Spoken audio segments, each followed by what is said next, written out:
प्यारे दोस्तों, अल्लाह की सलामती आपके सरों पे साया फिगन रहे। आज एक मज़ीद इंफॉर्मेटिव वीडियो के साथ हाजिर खिदमत हूँ। आपकी मोहब्बत और तावन का तलबगार हूँ। तो पेश खिदमत है सुहाजना। नाम आपने सुना होगा। दोस्तों, सुहाजना एक तनावर दरख्त होता है, मगर इसकी जड़ें, फल और फूल सब्जी के तौर पर भी इस्तेमाल किए जाते हैं।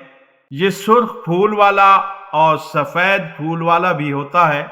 माह जून और जुलाई में इसका बीज बोया जाता है और फरवरी और मार्च में कलमें लगाई जाती हैं। 3 या 4 माह में ये फल फूल देना शुरू कर देता है।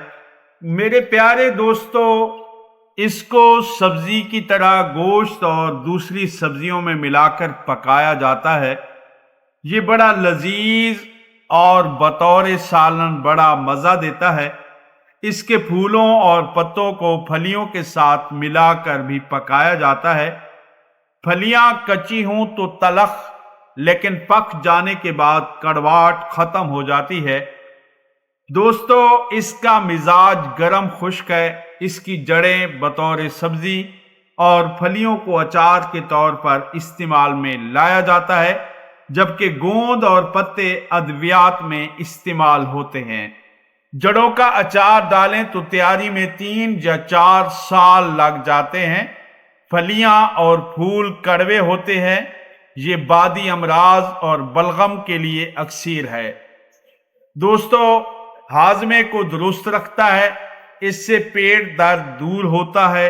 अचार और सब्जी लकवा, रीह के अमराज, जोड़ों के दर्द, फालिज और कमर दर्द के लिए मुफीद है। मुसफ़ा खून है। गुर्दा और मसाना की पथरी को रेत बनाकर ख़त्म कर देता है।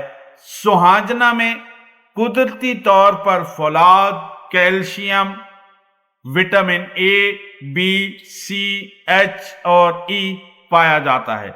सुहाजना का अचार कुलांज और जोड़ों के दर्द में बेहद मुफीद है। सेहत और तंदुरुस्ती लाता है और इसका अचार कुव्वत बहा और मैदे की कमजोरी में फायदा देता है। दोस्तों, इसका इस्तेमाल एतदाल से करना चाहिए। ज्यादा इस्तेमाल नुकसानदेह हो सकता है। इस सब्जी को मिसाले और घी में भूनकर इस्तेमाल करना बेहतर है। गरम मिजाज वाले हजरात इस सब्जी को कम से कम खाएं। इसके बीज पीस कर फांक लें तो कुव्वत बाह में इजाफा करते हैं। दोस्तों, नज़ला, जुकाम और बुखार के मरीजों को इस सब्जी से परहेज करना चाहिए। इसके अलावा ये सब्जी गले के अमराज में भी नुकसानदेह है।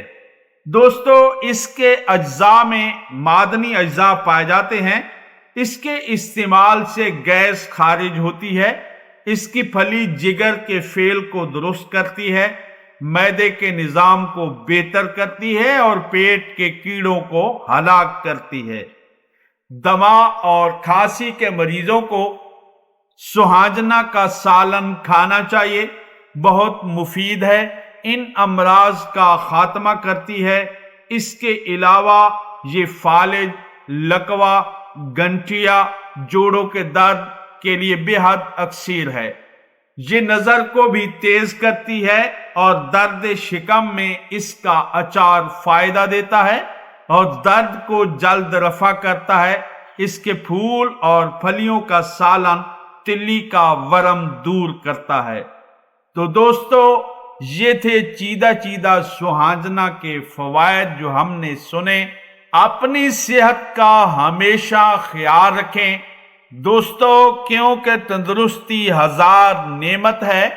इस्लामिक मोरल और इंफॉर्मेटिव वीडियोस के लिए, स्टोरीज के लिए हमारे इस चैनल से जुड़े रहिए। नेक तमन्नाओं के साथ मुझे इजाजत दीजिएगा। अल्लाह हाफिज।